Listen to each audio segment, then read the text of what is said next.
Je lepší hrát skvěle a ztratit, nebo hrát divně a přežít? Nevím, ale Arsenal se rozhodl zjistit, jestli existuje třetí možnost. Hrát divně a nechat nás o tom hodinu mluvit. Tohle je Communio Gunners CZSK podcast, epizoda 32. Ahoj, já jsem Dan a dneska tu se mnou jsou Michal. Čauko. A Branko. Čaute. Kluci, ahoj. Než se do toho pustíme, tak jako vždycky obrovský dík všem, kteří nás poslouchají, komentují, sdílí, podporují a speciální díky patří i těm z vás, kteří nás podporují přes bankovní převod nebo přes platformu Buy Me a Coffee. Moc si toho vážíme, protože díky vám tenhle náš malý červeno-bílý nervový ústav může fungovat dál. Dneska začneme v Madridu, protože Atletico a semifinále Ligy mistrů si o to říká samo, je to nejaktuálnější téma. Dneska je vlastně čtvrtek 30. dubna, apríla, takže jsme hráli včera a potom se vrátíme k Newcastlu, přes který se přirozeně dostaneme zpátky do Premier League a k tomu, co čeká Arsenal dál teďka o víkendu. Takže pojďme to vykopnout tím Atletikem.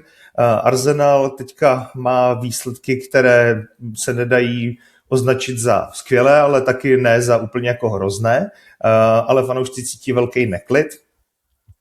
Teďka, jak to Atletico remíza 1-1, tak ten Newcastle, který jsme vyhráli jenom těsným rozdílem 1-0, tak jsou dva zápasy, které mají jako stejnou pachuť. Je tam prostě dobrý výsledek, nervózní výkon, slabší pasáže po dobrém začátku, problém zavírat zápasy a obava, že vlastně v boji o titul Ligu mistrů může rozhodovat každý detail. Takže začneme Atletikem. Michale, jednou větou. Po Atletiku převládá u tebe spokojenost nebo nervozita? No, nie som vôbec nervózny. Ja si myslím, že to je dobrý výsledok z toho včerajšieho úlu v Madride. Ten štadión je veľmi silný.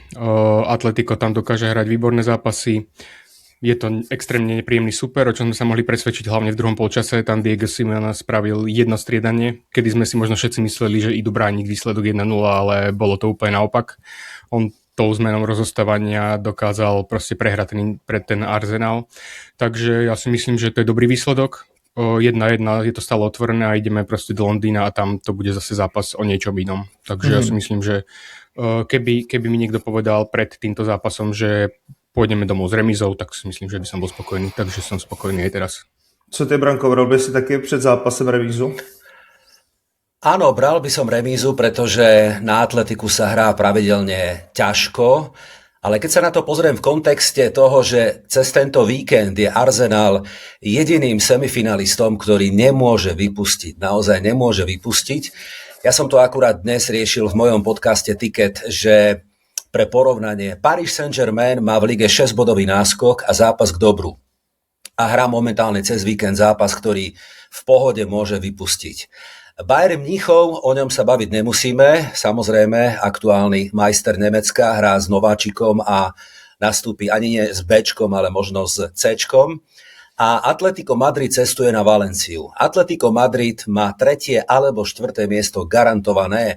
Fakt je ten, že z posledných 5 zápasov v La Lige 4 prehrali a stále sú na tom relatívne v pohode. Takže kľúčovým faktorom je náš zápas s Fulhamom, ktorý podľa mňa, nehovorím, že láme sezónu, ale v kontexte tej Ligy majstrov extrémne zložitý pre nás, pretože ak ostatní semifinalisti vypúšťajú a sústreďujú sa už iba na Ligu majstrov, myslím tým vypúšťajú ligové zápasy, tak my sme jediní, ktorí v sobotu po krátkom oddychu, pretože štvrtok bol cestovný, piatok je, chvála Bohu, možno regeneračný deň a hneď sobotu 18:30 nás čaká Fulham, tak tento žreb je pre nás veľmi nepríjemný. Nenariekam, len hovorím fakty, ktoré nehrajú v prospech Arsenalu. Když si vezmete ten výsledek a tu předvedenou hru na tom Atletiku, tak máte pocit, že byl Arsenal horší, než ukazuje to finální skóre, Míša? Ja by som to rozdelil na ten prvý a druhý polčas. V tom prvom polčase sme boli podľa mňa lepší a v tom druhom polčase sme boli zase horší, takže myslím, že tá remíza je zaslúžená. A co ty, Branko, myslíš si, že jsme spíš jako přežili ten zápas, anebo že to prostě odpovídá té předvedené hře a vlastně to byl střet jako dvou velmi dobrých týmů a ta remíza je prostě jako fair výsledek?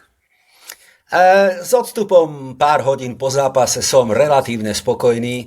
Naozaj zahrať 1-1 je opticky dobrý výsledok. Na druhej strane ma extrémne mrzí moment, ktorý mohol byť pre nás oveľa priateľnejší, a to je veľmi sporná moment, tá penálta na Ezeho, o ktorej asi určite sme chceli hovoriť, tak ja to rovno vytiahnem. Pozrel som si dnes ráno všetky relevantné médiá. Prešiel som si Sky Sports, prešiel som si TNT Sports, prešiel som si Talk Sports, prešiel som si BBC a naozaj vypočul som si názory expertov. 90% z nich hovorí, že to mala byť penálta. Súhlasím, že tá penálta je z kategórie soft, čiže možno takých menej úplne jasných penált, ale nerozumiem škandalóznemu rozhodnutiu holandského rozhodcu, ktorý svoje rozhodnutie zmenil. A v tomto je Diego Simeone extrémny majster, pretože dokáže vytvoriť tlak, ako to robil miliónkrát predtým, na hoci ktorého iného súpera. Takže tá symbióza, diváci, tlak na štvrtého rozhodcu, Diego Simeone napokon dotlačila rozhodcu k tomu, že to rozhodnutie odvolal, a bojím sa, že to môže mať v tom kontexte dvojzápasu veľmi silný vplyv na postup do finále. No, je pravda, že tam mělo Atletico štěstí, že rozhodčí prostě se dá říct z většinového názoru prostě písknul v jejich prospěch. Na druhou stranu pojďme nezapomenout na břevno od Griezmana, kde zase my jsme měli štěstí, že tam ještě Atletico jako nepláclo druhý gól. Co se hodně objevovalo v diskuzích mezi fanoušky, byl fenomén, kterýho se Arsenal dopouští poměrně často, a to je, že ve chvíli, kdy dáme gól, tak ten zápas se snažíme nějakým způsobem mít pod kontrolou do takové míry, že v podstatě jako ustupujeme, ztrácíme pohyb, ztrácíme odvahu a v podstatě jsme pustili to Atletico do hry a nakonec vlastně můžeme být i rádi, že to zůstalo 1-1. Tak fanoušci taky hodně psali, že Simone udělal tu změnu a že Arteta na ní vlastně nedokázal odpovědět a najít řešení, což vlastně už jsme tady probírali v několika minulých podcastech, třeba i v kontextu zápasu proti Manchesteru City, kde opravdu to se zdá zatím, že prostě Arteta má problém s tou reakcí. Tak jsem se chtěl zeptat, Míšo, co se teda změnilo po tom poločase, když si říkal, že bys to rozdělil na první a druhý poločas? Tak Atletico nás dokázalo oveľa viacej presovať, my sme začali kopiť viacej chýb a potom aj tie striedania, ja úplne chápem Artetu, prečo spravil tie striedania, že vystriedal Ezeho za Odegaarda, že vymenil Martinelliho za Trossarda a tak ďalej, teda opačne, Trossarda za Martinelliho. Proste chcel ten zápas udržať, ale myslím si, že v tomto zápase sa úplne nepodarili tie striedania.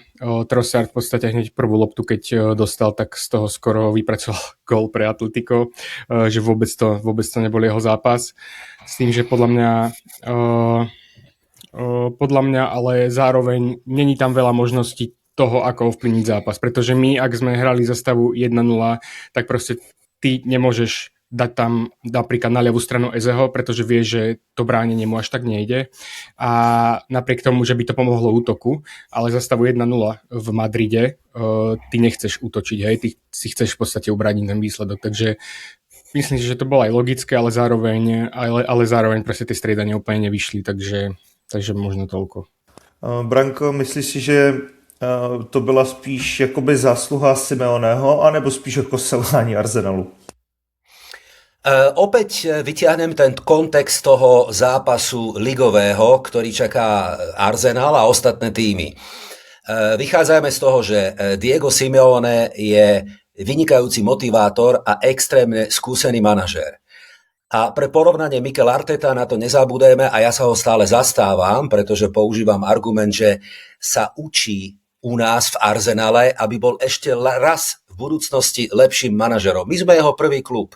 A súhlasím, že Mikel Arteta niekedy má možno problém so striedaniami, niektoré mu vyšli parádne, možno nie vždy sa mu to podarilo, ale naspäť k tomu Atletiku. Atletico z 5 ligových zápasov 4 prehrali.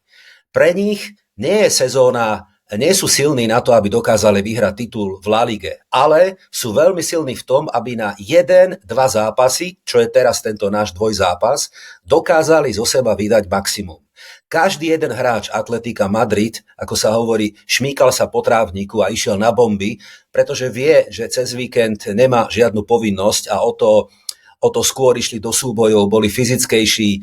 To publikum ich extrémne hnalo, najmä v druhom polčase dopredu a my logicky strácame šťavu, strácame energiu, sme opatrní, tancujeme na tenkom ľade a ja sa veľmi bojím, že táto taktika, nehovorím, že je to taktika, je to sumár takých okolností, v ktorých sa my momentálne nachádzame, nám zväzuje ruky a stále neverím tomu, že by Mikel Arteta hovorím chlapcom, nestrieľajte, neútočte, nebuďte aktívni, nebuďte kreatívni, to si určite nemyslím.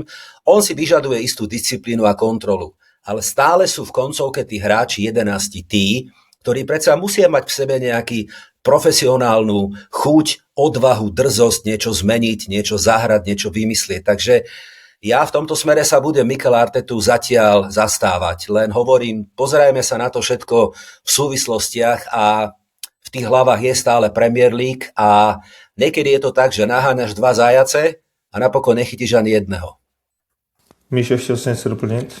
Hej, ja tu máme takú zaujímavú štatistiku, ktorú priniesol Sky Sports a to bolo porovnanie toho, koľko odohrali hráči vo svojej lige spomedzi tých semifinalistov všetkých, tak na prvých 5 miestach sú hráči Arsenalu, potom na 6. mieste je Zaire Emery z PSG, potom je tam William Saliba a potom je Luis Diaz a také porovnanie Luis Diaz má odohraných 2283 minút v lige a David Raya alebo Declan Rice, tak David Raya má 3000 minút a Declan Rice 2800 minút, takže to je tiež presne to, o čom Branko hovoril, že my sme úplne vyžmýkaní, tí naši hráči sú úplne vyžmýkaní a zároveň musia ešte dodať nejaký výkon v Lige majstrov. Zatiaľ, čo všetky tie týmy, ktoré sú v semifinále, tak v podstate už ligu majú hotovú.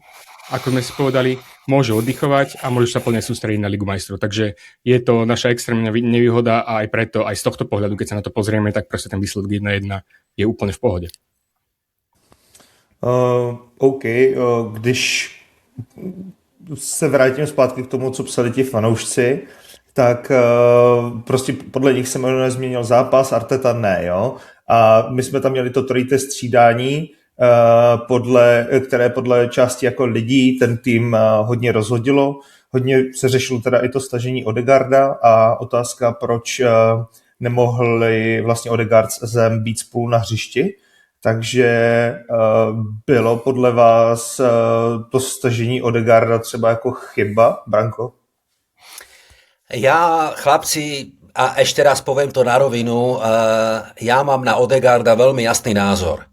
Ja si stále myslím, že kapitánska páska ho brzdí, že ho limituje, že to zďaleka nie je ten Martin, na ktorého sme boli zvyknutí pred 2 rokmi. Napokon čísla a štatistiky o tom jasne hovoria. Stále urobí 1 alebo 2 kroky zbytočne navyše. Stále hra do šírky, málo kedy hľadá priamými, rýchlymi loptami a pritom on má výborné periférne videnie. On by mal tú hru zrýchlovať a Odegaard ju spomaluje. Mňa to veľmi mrzí, pretože ja mám Martina Odegaarda rád. Opakujem, musíme to oddeliť. Ja ho rešpektujem, mám ho rád, dobrý chlapec, slušný chlapec a tak ďalej. Ale spomeňme si na Tonyho Adamsa, ktorý na začiatku tejto sezóny povedal veľmi kontroverznú vetu, mnohí sme sa tak krútili a povedal, ak máte kapitána Martina Odegaarda, s takýmto kapitánom sa nevyhráva titul. Ja to nechcem privolať, ale všimnime si, že máme iných lídrov, iných vodcov v tíme, ktorí by mali prevziať kapitánsku pásku po Martinovi Odegaardovi. A návratka k tomu Ezemu, veď mal skvelý moment s Newcastlom, prečo nie? Takže rozumiem tomu, že ho stiahol a ja to poviem na rovinu, ja by som Martina Odegaarda hneď po sezóne predal. Stojím si za tým svojim rozhodnutím, aby sme sa posunuli ďalej. Martin už nie je takým prínosom predtým, akým bol predtým. Wow, to je hodně silný. Ještě chceš něco dodat? Ja si dovolím nesúhlasiť s Brankom. Ja si myslím, že to striedanie Odegaarda a Ezeho prišlo z 2 dôvodov. Prvý je buď ten, že chcel šetriť Odegaarda ešte na víkend. A druhý je ten, že že chcel mať na ihrisku Ezeho, ale zároveň ho nemal kde inde postaviť, pretože ak by ho dal na tú ľavú stranu, napríklad na miesto Martinelliho, tak tá strana sa viacej otvorí a cez tú stranu bude Atletico viacej hroziť, keďže Eze nie je až taký dobrý v tom bránení, ako som už povedal. Takže toto sú moje dva dôvody, prečo si myslím, že to takto bolo. A ja si zároveň myslím, že hra s Martinom Odegaardom a bez Odegaarda je diametrálne odlišná, že videli sme to v predchádzajúcich zápasoch, keď sme tam mali Martina Odegaarda, ktorý celú tú hru organizuje. Síce presne tak, ako Branko povedal, hej, že ten prínos dopredu už nie je taký, aký bol niekedy, ale ten Martin Odegaard je tam ako keby na to, aby riadil ten tým, aby organizoval ten pressing, aby organizoval všetkých hráčov, veď mohli sme vidieť, aj keď sme hrali zápas proti City, tak proste keď padol ten druhý gól, tak tam kričal na Martinelliho, že si má tam strážiť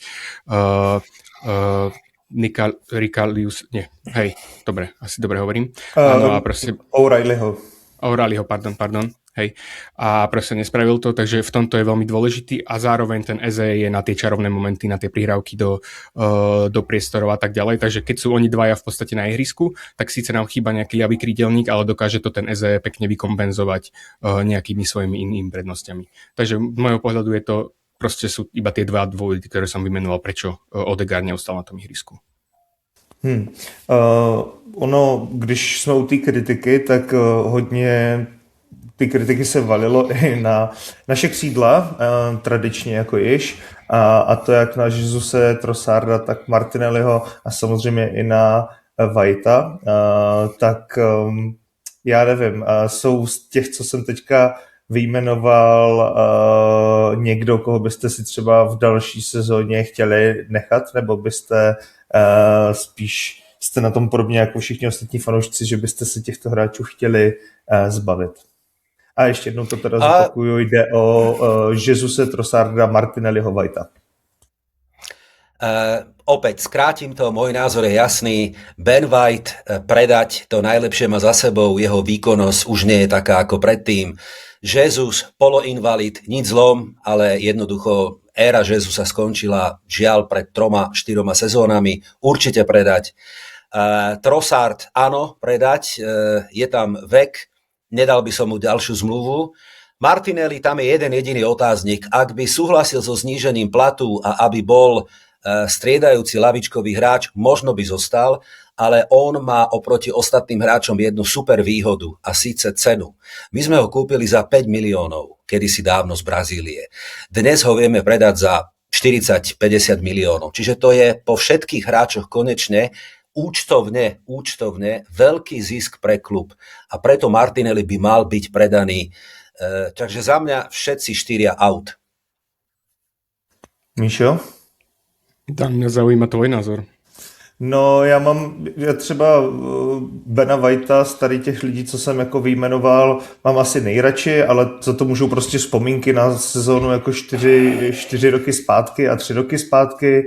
Trossard prostě nás vytáhl úplně z brutálních sraček, kdy v době, kdy prostě za ten Arsenal nedával góly vůbec jako nikdo, ale zase říkám, je to nějaká prostě jakby nostalgie prostě na výkony, které jako nejsou a určitě prostě ten věk a všechno tam jako hraje roli. Já spíš si jako pokládám otázku u tady těch hráčů jako Jesus, Trossard, Martinelli, White, nebo u toho Martinelliho ještě fakt chápu věk, jako jo, a všechno, že prostě on pořád před sebou může mít nějakou jako průlomovou sezonu, ale proč prostě ten Arteta ty hráče jako drží prostě tak dlouho?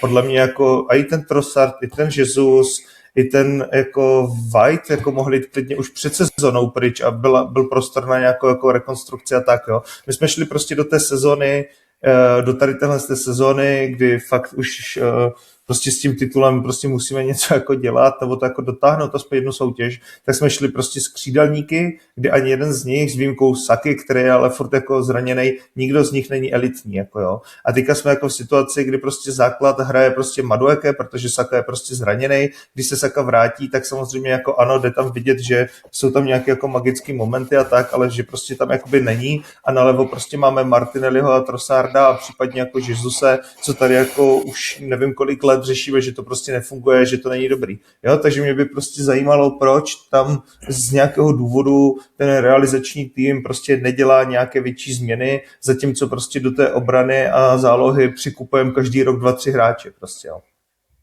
Tak treba si aj uvedomiť to, čo sa dialo v lete, a teda, že Arsenal mal rekordné prestupové obdobie.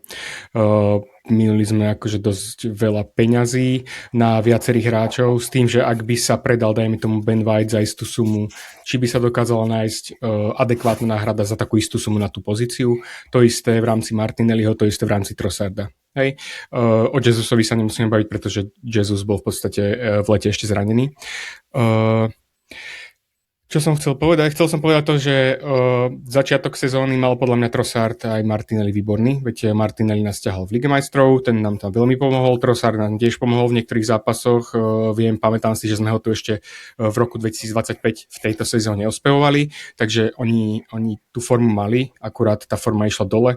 Otázka je, že či išla dole kvôli tomu, že je toľko odohraných zápasov, alebo kvôli tomu, že nedostávajú toľko priestorov, aj keď ja si myslím, že túto sezónu sa dostával dosť veľa priestoru. Jediné, čo mi z toho vyplýva, je to, že nedokážu si udržať nejakú konštantnú výkonnosť a to dokazujú podľa mňa už 2-3 sezóny po sebe. Takže za mňa presne ako Branko hovorí, že ak sa podarí predať Martinelliho za nejakú normálnu sumu, tak to bude pre Arsenal výhoda a môže na túto pozíciu skočiť po nejakom väčšom mene, nejakom väčšom elitnom, alebo teda nejakom elitnom krídelníkovi. Zase záleží aj to, že po kom budú chcieť siahať. Ak budú chcieť siahať zase ešte aj po útočníkovi, ak budú musieť hasiť ešte po Benovi Whiteovi nejaké miesto na ľavej strane, na pravej strane obrany, tak či už bude priestor, dajme tomu, na toho ľavého krídelníka a vlastne najdôležitejšie je to, že čo bude ponúkať trh. Takže za mňa tak. Podľa mňa Ben White tou výkonnosťou išiel dole aj pretože on chce hrávať a keď nehráva, tak ako keby on stráca motiváciu podávať dobré výkony. Inak si to neviem vysvetliť, lebo nemyslím si, že proste za jeden rok dokáže zrazu robiť taký rozdiel medzi Jurienom Timberom a Benom Whiteom, pretože keď v podstate Timber prišiel, tak oni sa tam striedali, Timber tam hasil ešte aj iné pozície a ten Ben White nebol taký zlý. Každopádne teraz si myslím, že asi už po sezóne pôjde preč. Myslím si, že po sezóne pôjde preč Trossard, Jesus a Martinelli je fakt, že otáznik, to neviem povedať. No, tam bude hodně záviset, si myslím, i to, jestli dotáhneme nějaký titul, protože samozřejmě hráč, který má ve svém CVčku prostě trofej Ligy mistrů nebo trofej Premier League, tak je zajímavější i třeba pro nějaký ty arabský kluby a podobně. Že? Já se spíš zeptám takhle, Branko, co se děje se Sakou? Je to prostě jako únava, je to taktické svázání, je to prostě nedolečený návrat z toho zranění, nebo jak je možný, že prostě náš Starboy prostě nás v těch nejkritičtějších momentech, kdy opravdu teďka potřebujeme nějaký ten moment té magie, tak prostě jako není dobrý. Výborná otázka, aj som ju čakal, lebo sám nad tým rozmýšľam a je mi to veľmi, veľmi ľúto, keď vidím, ako je chlapec mimo. Možno také vysvetlenie, všetci ho máme radi, samozrejme, a želáme mu iba to najlepšie. Pevne verím, že to nebude ten klasický prípad Arsenalu, že dáme niekomu luxusnú zmluvu, ako sme historicky urobili v prípade Mesut Özil, alebo Pierre-Emerick Aubameyang, že sme im vylepšovali kontrakty do úplne luxusných výšin. Dnes je Saka naozaj starboy, hlavne čo sa týka platu, ale nie čo sa týka výkonu. Na vysvetlenie, asi je to taký mix viacerých vecí, že tú minutáž, ktorú mal 2 sezóny predtým, bola extrémna, to si povedzme na rovinu, že nás vyťažoval, teda ale aj zachraňoval. Bol gólový a nás ťahal. On má tú achilovku stále nedoliečenú a na vysvetlenie je aj taký fakt, že často veľa zápasov odohral tak polochorý, polozdravý. Proste nebol úplne v kondícii a toho dobehlo. Sezóna končí, prichádzajú majstrovstvá sveta, nezabudeme, že on by mal byť pilierom aj anglické repre. V tejto fáze, v tejto forme ho Tuchel zoberie asi len preto, že stále je to Saka a verí, že sa dokáže reštartovať, ale je na tom ihrisku úplne stratený. Prvý dotyk s loptou veľmi zlý, kreativita žiadna. Jeho kľúčka je dávno prečítaná, všetci stoperi ju poznajú, čo robí. A vrátim sa takto vlastne k tomu Odegaardovi, aby ste pochopili, prečo stále nad tým takto rozmýšľam, je, že keby sme urobili zostrih niekoľkých zápasov a hrá spolu Odegaard a Saka, tak tá kombinácia, to čo majú nacvičené, je stále rovnaká. Stále Odegaard mieša a šup Sakovi loptu. Hej? Kedy si to fungovalo, pretože obaja boli v top forme. Dnes sa trápi aj Odegaard, trápi sa aj Saka. Preto tá kombinácia nefunguje. Takže mrzí ma to, verím, že Saka v tejto sezóne ešte nejaký hviezdny moment predvedie, lebo pomohlo by mu to mentálne, psychicky by mu to pomohlo, ale už veľa možností nemá. No tak dúfam, že tá nová sezóna bude lepšia, musí byť lepšia. Podpísal luxusnú zmluvu, bude tu ešte x rokov a já mu teda držím palce.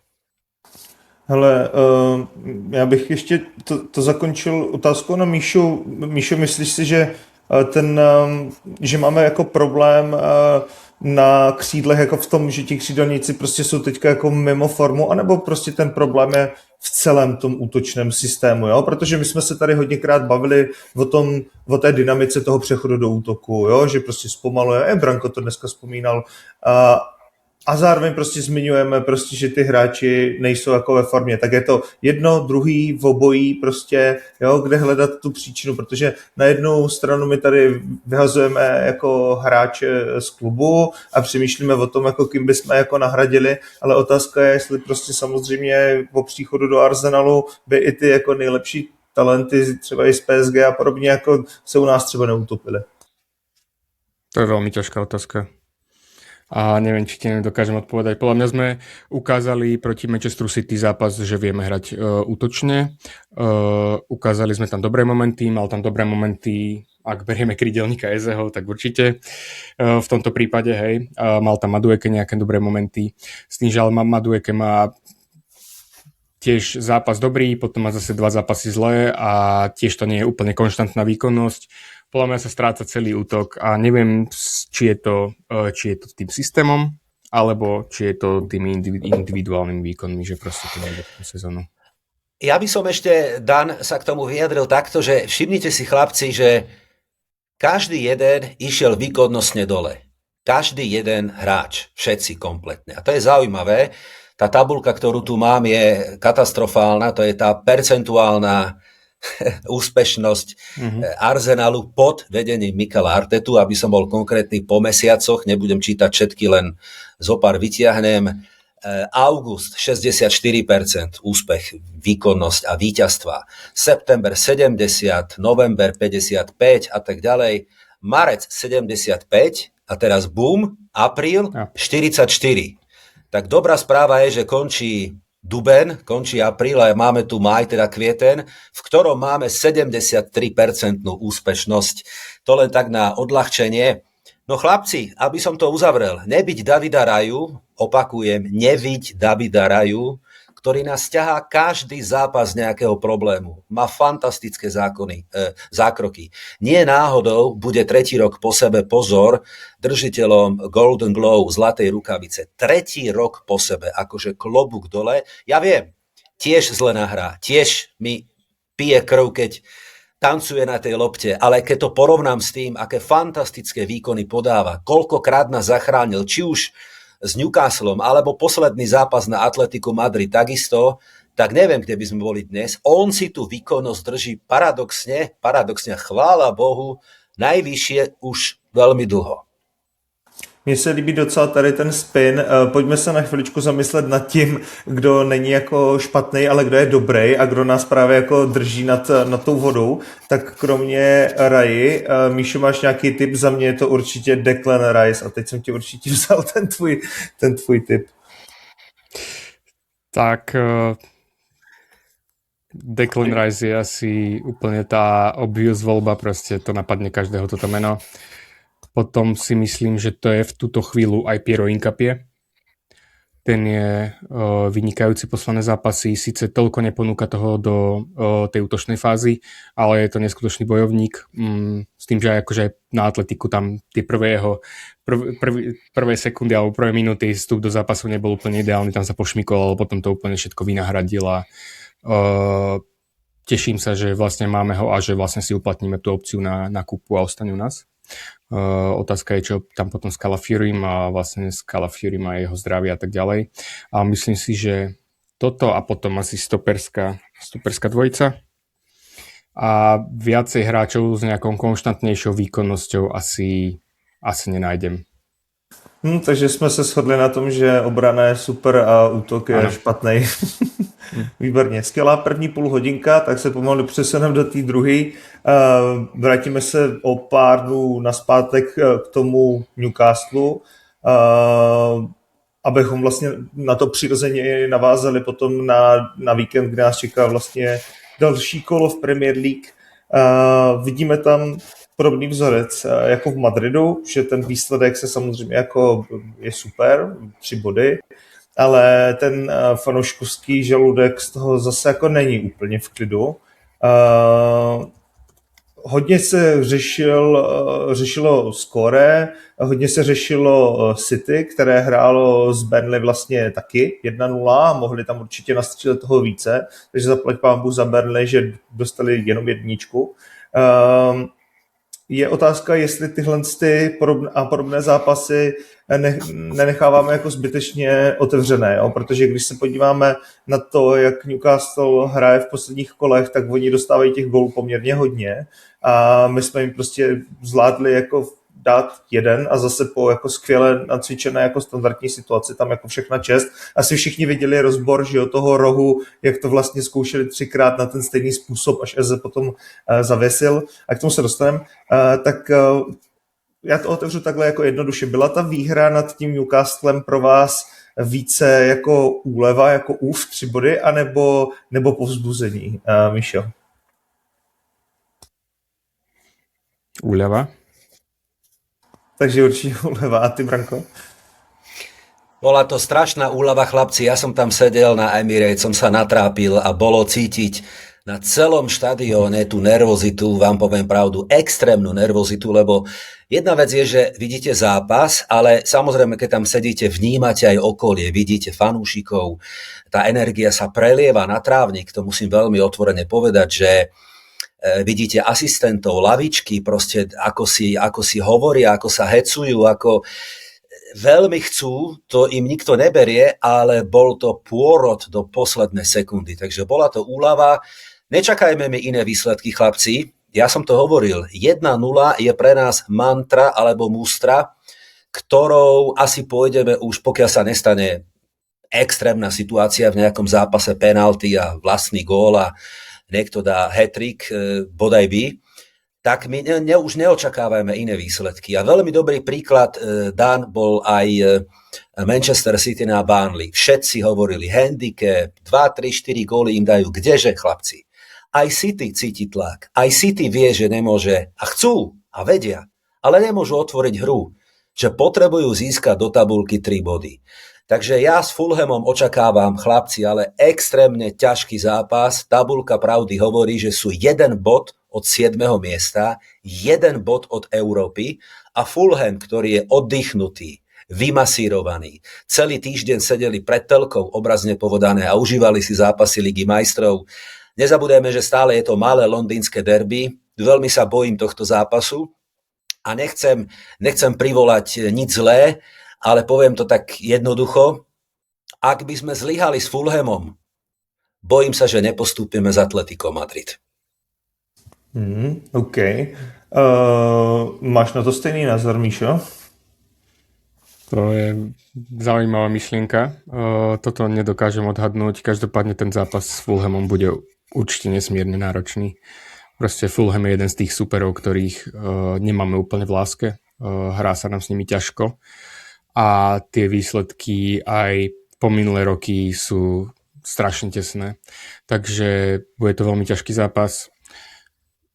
Je možné, že to bude najťažší zápas, ktorý nás čaká v Premier League do konca tejto sezóny. Takže ak toto zvládneme, tak verím, že to pôjde ďalej, ale nemôžeme očakávať nič iné ako výhru o 1 gól. Takže prostě bereš 1-0 a nebude tě štvát, Ja si myslím, že to bude 2-1 alebo takéto niečo. Branko, tvůj tip na výsledek, to sice přeskakujeme, ale proč ne, jsme u toho? Jasné, super. Chlapci, ja hovorím ešte raz, beriem 1-0 všetkými 10. Psychológia hovorí jasne a povedal to aj Paul Merson napríklad na Sky Sports. Ak urobíme náskok 6 bodov, je to jeho názor, on si myslí, že ten titul o chlb urobíme. Pretože 6-bodový náskok, vieme, že Everton hostí potom Manchester City v zápase, ktorý pre nich je taký banana skin, ako hovoria v Anglicku, že sa môžu pošmyknúť na banánovej šupke. Ja si ale najprv vráťme sa k nášmu zápasu. Myslím to isté o zápase sobotnom s Fulhamom. Očakávam veľmi ťažký zápas v kontexte toho, že mali sme deň a pol na relatívny oddych. Máme v nohách ťažký súboj na Atletiku a máme v hlavách odvetu s Atletico Madrid. My neočakávame žiadne gólové hody, my očakávame utrápené víťazstvo. Nezabudeme, že za Fulham chytá Ben Leno, náš bývalý brankár, ktorý sa hecne a urobí všetko preto, aby bol hviezdou zápasu. Takže moja prognoza platí a za tým si stojím, to hovorím aj u mňa v štúdiu a na Instagrame, že môj tip je, body stratí v tejto sezóne ešte aj Arsenal, aj Manchester City. Za tým si stojím. A ja by som to ešte doplnil, že podľa mňa takéto zápasy môžeme očakávať už v podstate všetky do konca sezóny. Viem, že fanúšikovia si hovoria, že tu ide aj o skóre a že treba proste vyhrávať 2-3 gólovým rozdielom, aby v prípade rovnosti bodov sme to City preskočili. Lenže podľa mňa aj v Arsenale sa ráta s tým, že City zakopne a že my musíme byť tých, ktorí už nezakopnú. Takže my to budeme hrať fakt, budeme to betónovať na 1-0, dokonca si myslím, že to bude tak vyzerať aj na Burnley a že aj stade bude tá výhra veľmi dôležitá a bude veľmi tesná. Presne tak, ako to dosiahlo City teraz. Tak já se zeptám ještě jako jinak. Jo. Je pro vás ten, dejme tomu, herní styl na 1-0, je to pro vás více jako vítězná mentalita anebo připosranost?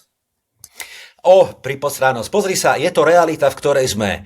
My sme v situácii, kedy ledva ťaháme nohy, kedy sme si na začiatku sezóny povedali, že máme širokú lavičku a hlbokú lavičku a tešili sme sa z toho. Pozri sa, kde sme dnes.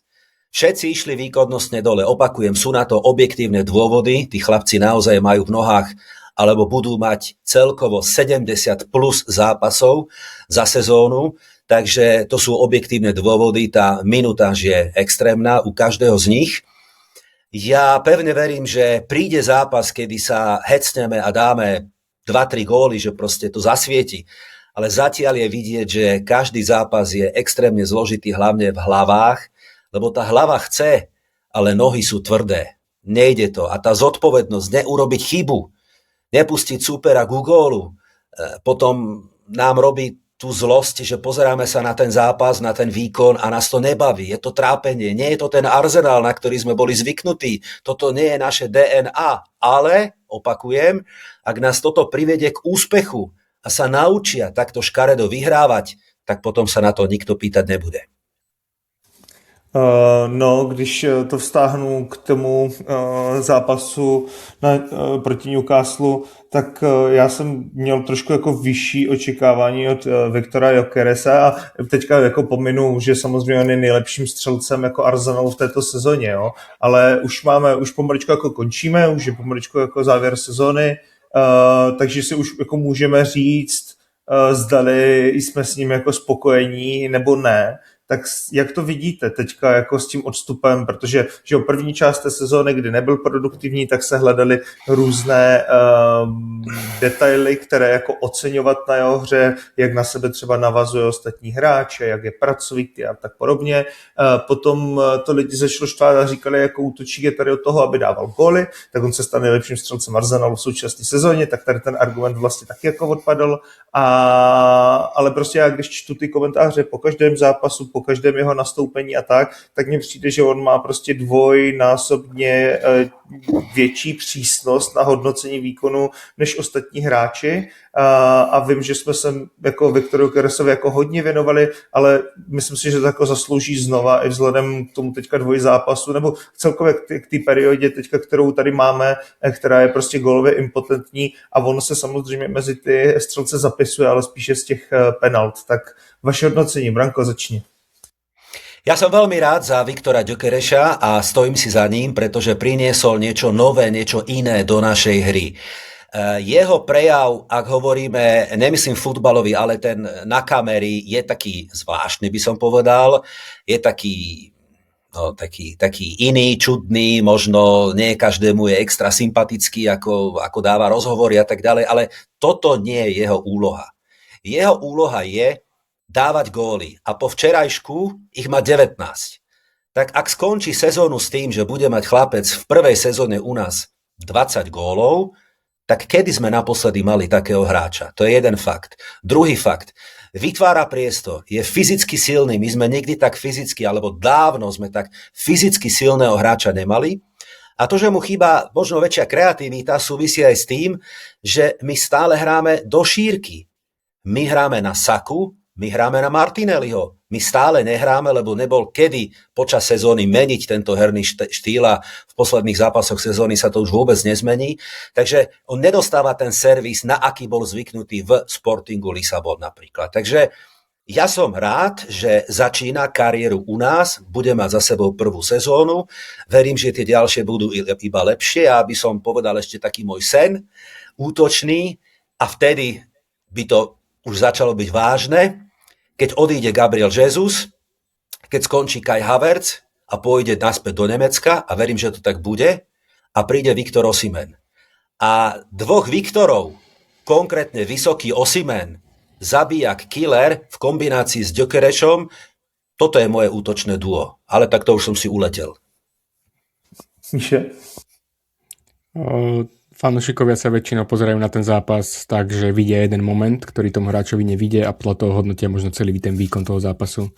Ten Gyökeres tam mal ten moment v nejakej 90. plus minúte asi, keď tam išli 3 na 1 a on tam bol na ľavej strane s tým, že sa mu nepodarilo prepasovať cez obrancu Newcastle tú loptu tam bola asi Saka.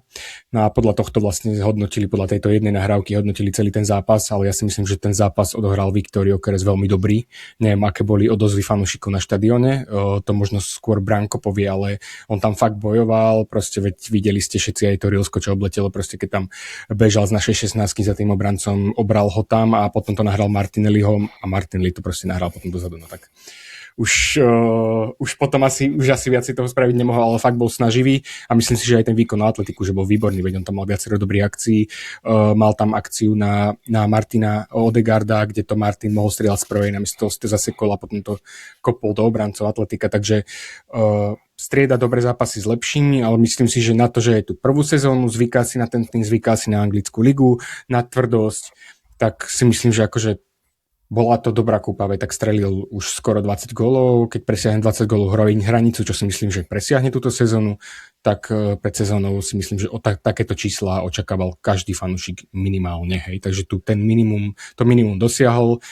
To, že tá hra s ním nie je taká možno, ako si všetci predstavovali, že proste nehráme veľmi na tie protiútoky a tak ďalej, tak to už podľa mňa zase nie je úplne jeho chyba. Takže ja si myslím, že nedá sa to úplne hodnotiť, že veľmi negatívne. Je to proste taký zlatý stred, že prišiel, podľa mňa si odrobil si svoju robotu. Niekedy mohol priniesť niečo viacej, ale komu vyjde, že každý zápas, to sa asi nestane často. Hej, takže toľko za mňa. A čo sa týka toho Viktora Osimhena, tak to som už počul viacej takých názorov, že by sa k nám hodil. Ja si to neviem, či myslím, pretože Viktor je dosť taký, proste tí africkí hráči sú takí náladoví, že niekedy má tú náladu hrať, možno má náladu byť v tom týme, potom zraz na druhý deň nemá náladu byť v tom týme, videli sme to možno v Neapole. Ja si tam skôr viem predstaviť toho Alvareza, ale tak to je fakt, že hudba budúcnosti a otázka asi ešte väčších financií. Takže... Jasné, súhlasím. Ja som si len tak trošku uletel, chcel som to ako urobiť z toho nejaký taký sen na leto, ale ešte raz otázka bola Viktor Gyökeres, ja som s ním spokojný a verím, že bude už len, alebo ešte lepší, tak. Já si taky myslím, že Borec jako zraje jak víno. Absolutně nechápu a nepamatuju si, kde nazbíral 19 gólů, ale je tam, kde je prostě jako jo. A o to je to vlastně sympatičtější, že člověk nemá zafixovaný jeden způsob, kterým on dává góly, protože těch způsobů je jako poměrně hodně. On dává góly samozřejmě z penalt, jo, pochopitelně, dává góly z breaků, dává góly prostě skvělým výběrem místa při zakončení prostě v 16. Podařilo se mu dát góly z dálky, jo. Vzpomeňme třeba na Ligu mistrů, kdy se jako narazil do toho saku a zakončoval spoza 16. Byla nádherná střela, jo. Takže tady se jako ukazuje, jak on je jakoby komplexní útočník a myslím si, že ten hate on dostává zejména kvůli tomu, že on, jakoby, když se podíváte na ten herní projev, tak on působí trošku jako kopyto, prostě já si nemůžu pomoct, jo, trošku jako neohrabaně. Jo, trošku kopyto je, podle mě. Má zápasy, kde se od něho prostě balón odráží jako gumová kulička od trampolíny, prostě, kdy si nedokáže nic pracovat, jo, a potom člověk vlastně si musí jakoby oddychnout, podívat se na to prostě trošku jako z dálky až druhý den a zjistit, co tam vlastně napracoval a že vlastně jako dal ten gol a tak. Jo. Takže já si myslím, že ta kritika na něj opravdu jako není fair, že je to spíš taková ta jako neokoukaná hračka, se kterou ještě jako si chcete jako hrát a že prostě teďka příští sezonu už bude zkrátka u nás jakoby ten hráč toho Arsenalu, který už tady je jako nějakou dobu, že tady jako není novej, zase přijdou prostě třeba noví hráči, někdo odejde a tak dále. A myslím si, že on má jako minimálně ještě rok, dva na to, aby klidně zopakoval těch 20 gólů za sezónu. A pokud tohle on doručí, že prostě za tu sezónu těch 20 fíků dá a my to doplníme o další hráče, kteří budou třeba o něco málo produktivnější, ale budou taky, tak se bavíme jako o hodně třeba jiným bodovým zisku na konci ligy, než co máme teďka. Dobře, konec s Viktorem Gyökeresem, nebo možná ještě takhle se zeptám. Proti tomu Fulhamu o víkendu, myslíte si, že nastoupí od začátku? Branko. No tak vychádzame z toho, že Kai Havertz je zranený, respektíve má nejaké limity. Kai Havertz, ak aj nastúpi, tak určite nie od prvej chvíle. Áno, ja tam vidím Gyökeresa, jasné. Áno. Míšo? Ja si myslím, že ak bude k dispozícii Kai Havertz, tak nastúpi Kai Havertz, a ak nebude k dispozícii Kai Havertz, tak Gabriel Jesus nenastúpi. Ano, to je vlastně taky otázka. Vidíte ještě pro Gabriela Jesuse do zbytku sezóny vůbec někde nějakou jako roli v tom Arsenalu po těch výkonech, které předvedl? Ja som nečakal ani, že včera nastúpi, takže to bolo pre mňa veľké prekvapenie. Už som si nemyslel, že ho uvidím zahrať nejaké minuty za Arsenal, takže asi toľko k tomu. Branko? Nie, nevidím. Naozaj tá mašina je už tak nastavená, že už sa ide, už nie je priestor na nejaké špekulácie a nejaké skúšania.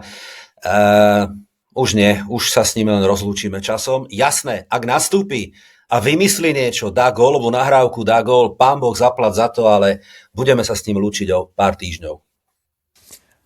OK.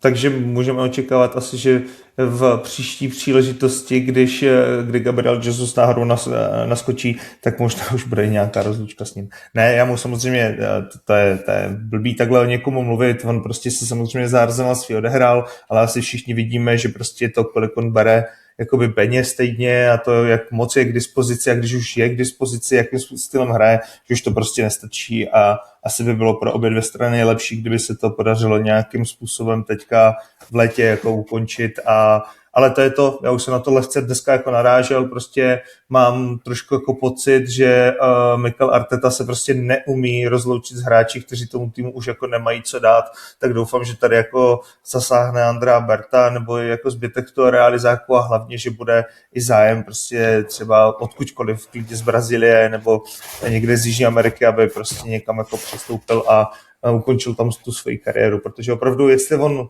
bude v Arsenalu ještě příští sezonu, tak já už nevím, co si o tom mám myslet. Jo? Prostě on je fakt jako drahej. No.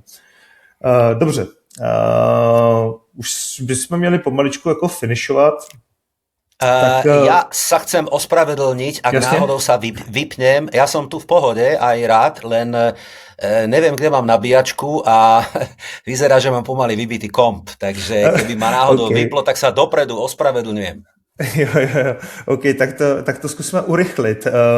Teďka čistě jako si pojďme zafantazírovat, kdybychom vyhráli tento rok i Premier League, i Ligu mistrů, tak budete na to vzpomínat jako na sezónu, kdy prostě to bylo fuj, ale aspoň to mělo výsledky, nebo prostě budete dokonale spokojení a budete si říkat, jo, doufám, že ten Arsenal přesně tady tohle, to je ta nová DNA a budeme prostě tým, který bude vyhrávat 1-0 a všichni nás budou nesnášet, ale nám je to jedno, protože jsme vystři.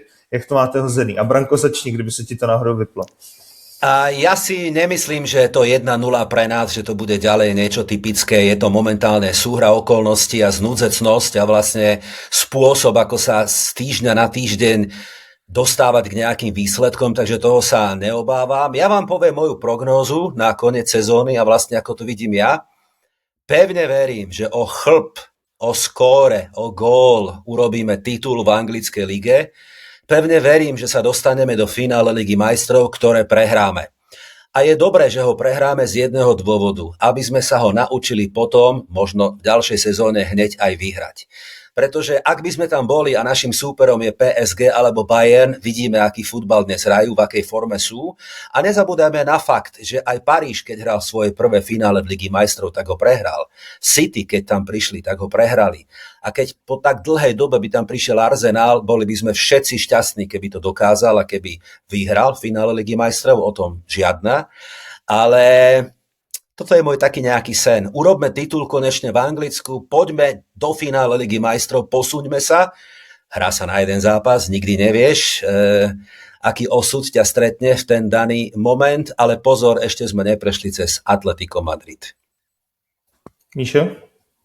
Ja si to nemyslím, pretože už na začiatku tejto sezóny tam neboli také ohlasy, že by sme hrali nejaký škaredý futbal, veď my sme valcovali Ligu majstrov, hrali sme krásne zápasy v Lige majstrov, hrali sme pekné zápasy v lige. Ten zlom nastal v podstate až od toho januára, hej, že tá druhá polovica sezóny nám už nejaké tie 3-4 roky nie až tak pasuje a podľa mňa sa s tým Arteta snažil nejako vysporiadať a vymyslel takéto niečo. Znamená, že ak sa to vyhrá, tak ja si myslím, že budúca sezóna tým, že nám ukázalo, že takýto štýl je úspešný, takže budeme hrať iba to proste celú sezónu. Ja si myslím, že to bude zase nejaká taká kombinácia, ale najviac by ma potešilo to, keby Arteta našiel nejaký recept na to, ako zvládať tú druhú polku sezóny, pretože s tým máme fakt, že dlhodobo problém.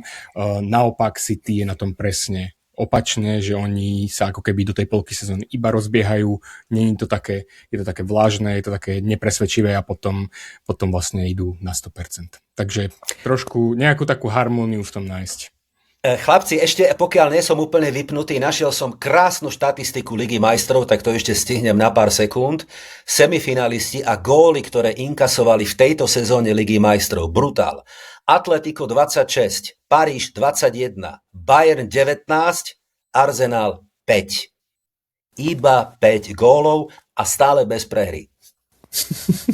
No, takže já samozřejmě tipuju postup do finále Ligy mistrů výsledkem 1-0 a potom vítězství 1-0 po penaltě pro Arsenal, pochopitelně. Ne, jakože no, už je to takový jako džihadistický prostě styl hraní, ale já si říkám, když jsme se dostali tak daleko s tímhle, tak to pojďme doklepnout. Já to mám v sobě úplně jakoby jednoduchý. Pokud dáme alespoň jednu trofej v tady téhle sezóně, tak je to pro mě nejlepší sezona za posledních prostě 10 let. Pokud nedáme ani jednu trofej, tak je to pro mě nejhorší sezona za posledních 10 let, protože opravdu, jako, co se budeme povídat, pro diváka to není úplně výkon lahodící oku, bodů jsme nazbírali více v předchozích sezónách jsme měli i lepší, legendárnější, krásnější zápasy s lepším skórem, a vlastně jediný, co by tu sezonu pro mě dokázalo jakoby zachránit, i kdyby jsme žádný titul nevyhráli, tak to by bylo jako sestoupení Tottenhamu, což už je taky skoro na snadě, takže uvidíme.